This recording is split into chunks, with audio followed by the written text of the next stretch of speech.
Hello दोस्तों, आज मैं आप लोगों के साथ फिर से एक नई कहानी लेके आई हूँ। कहानी का नाम है औरत की आत्मा। साल 1760 का एक चौंकाने वाला किस्सा रानी बाजार का है। यहाँ राम सिंह रहता था, जिसकी बेटी को 5 साल की उम्र में बीमारी हो गई। कई डॉक्टर को दिखाने और इलाज कराने पर भी उसे किसी तरह का सुधार नज़र नहीं आया। होते होते एक दिन उसकी जान चली गई। उस बच्ची की जान रात को करीब 1 बजे गई थी। उसी रात को पास में ही एक गांव की महिला रूपमाला को एक ट्रक ने टक्कर मार दी थी। रूप के परिवार वालों ने पूरी विधि के साथ उसकी अंतिम विदाई दी।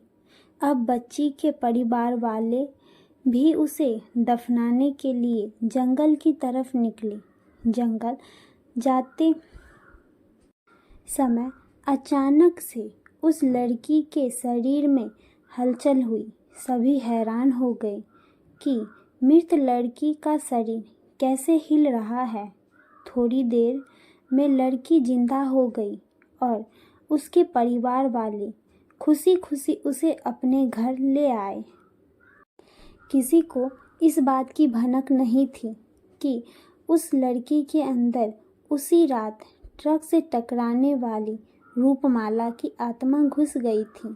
बच्ची जब से मौत से लौटकर आई थी, तब से उदास और चुपचाप एक कोने में बैठी रहती थी। एक दिन उसकी माँ ने उसे खुद अपने हाथ से खाना खिलाया और मामा के घर लेकर जाने की बात कही। खाना खिलाकर उसे अच्छी तरह से तैयार करके वो उसे अपने मायके ले गई। रास्ते में वो बच्ची जैसे ही उस ट्रक के हादसे वाली जगह पहुंची, तो उसने अपनी माँ को कहा कि मेरा गांव इधर है। माँ मैंने उसकी बात पर बिल्कुल गौर नहीं किया और उसे बात को हंसी में टाल दिया। कुछ ही देर में वो अपने बेटी के मामा यानी अपने भाई के घर पहुंच गई। 1-2 दिन बाद मामा जी के घर के आसपास ही बच्ची के अंदर घुसी रूपमाला को अपनी पड़ोसन सिमरन दिखी। उसने जोर से उसे नाम से पुकारा। सिमरन ने पलटकर देखा तो एक छोटी बच्ची थी। उसे बड़ी हैरानी हुई कि इस लड़की को मेरा नाम कैसे पता है। तभी रूपमाला ने अपने साथ बीती सारी बात उसे बता दी। उसने कहा कि मेरे परिवार वालों ने मेरी मौत से पहले मुझे जला दिया था, इसलिए मेरी आत्मा भटक रही है।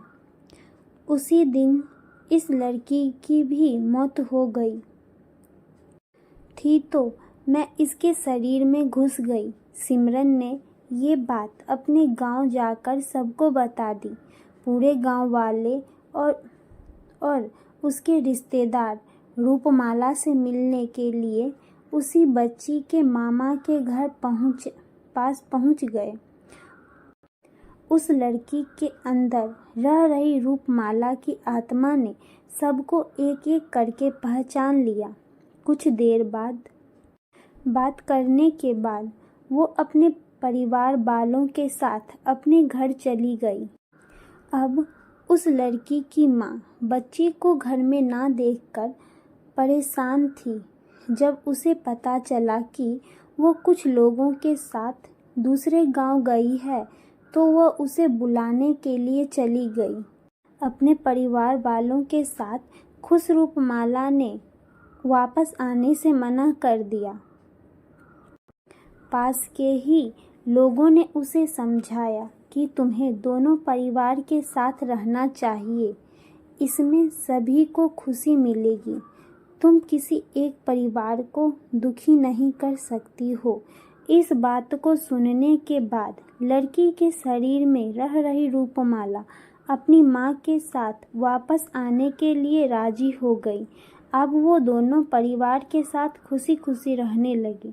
दोस्तों, आपको हमारी यह कहानी कैसी लगी कमेंट में ज़रूर बताएं, और अगर अच्छी लगी हो तो लाइक, सब्सक्राइब और अपने दोस्तों के साथ शेयर करना ना भूलें।